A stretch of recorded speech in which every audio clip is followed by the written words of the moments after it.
Assalamualaikum warahmatullahi wabarakatuh. Perkenalkan, nama saya Sukmanur Rahman dari kelas 12 Teknik Pengelasan 1 SMKN 53 Jakarta. Saya di sini akan mensimulasikan pengelasan 6G pipa, pengelasan las busur manual. Berhubung dengan adanya pandemi COVID-19, saya menggunakan alat-alat dan bahan-bahan seadanya yang ada di rumah.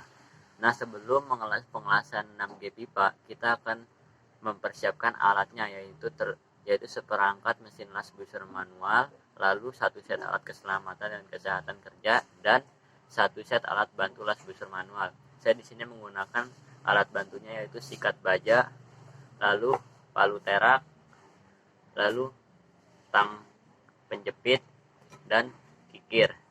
Dan setelah kita mempersiapkan alatnya, kita mempersiapkan bahannya yaitu pipa baja karbon yang berdiameter 8 inci, 200 mm, tebalnya 10 mm dikali 100 mm, 2 buah yang di bevel sebesar 30 derajat. Saya menggunakan ini.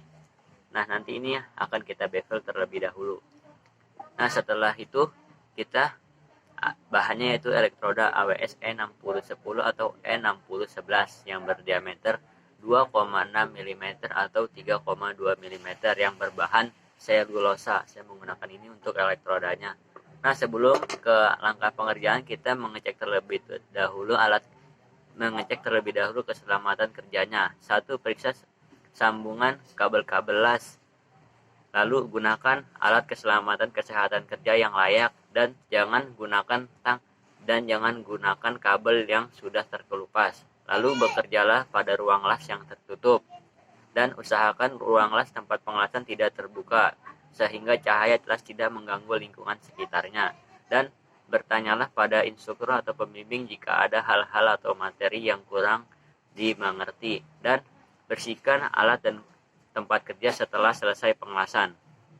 Nah, setelah kita mengecek keselamatan kerja, lalu kita masuk ke langkah pengerjaan.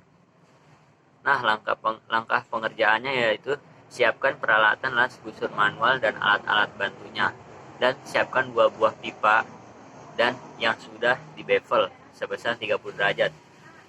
Sebelumnya kita bevel terlebih dahulu pipa ini menggunakan kikir. Nah, kita bevel pinggir-pinggirannya dan lalu yang satunya sebesar 30 derajat, dan atur gap antara 1,5 sampai 2 mm. Lakukan las catat pada 4 titik dengan panjang 20 mm dan yakinkan bahwa kedua pipa benar-benar rata.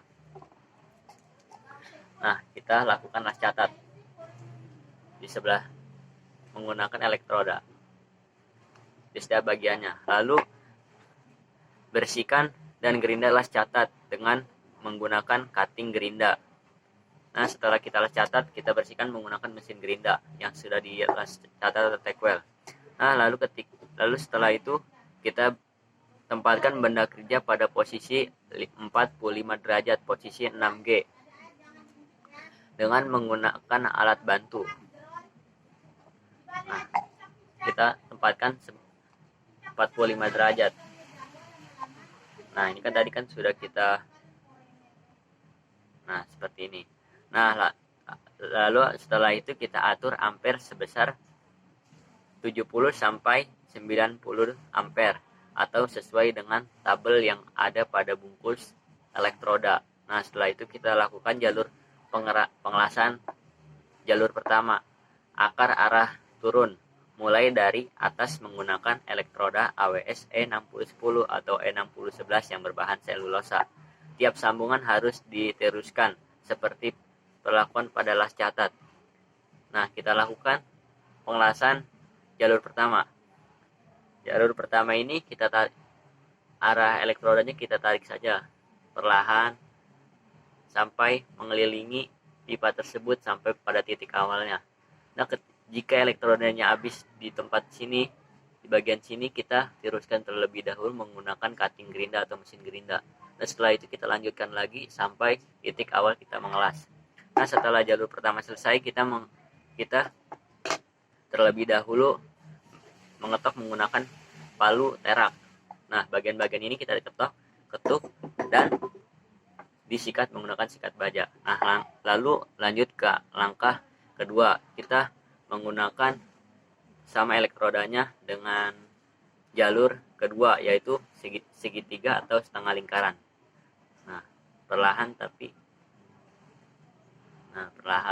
sampai ke titik awalnya dan sama dipukul menggunakan palu terak dan disikat menggunakan sikat baja. Lalu kita lanjut ke langkah yang terakhir, yaitu capping menggunakan alur setengah lingkaran. Perlahan saja supaya hasil pengelasannya bagus. Nah, setelah itu kita sama seperti langkah sebelumnya, kita pukul menggunakan palu terak dan sikat baja. Nah, setelah selesai maka kita copot menggunakan tang penjepit dari meja las. Nah, setelah itu kita periksa terlebih dahulu apakah hasil lasan kita sudah baik. Jika sudah baik, maka kita berikan kepada instruktur atau pembimbing. Sekian simulasi pengelasan 6G pipa dari saya. Kurang lebihnya mohon maaf jika ada materi atau kesalahan-kesalahan kata dari saya. Wassalamualaikum warahmatullahi wabarakatuh.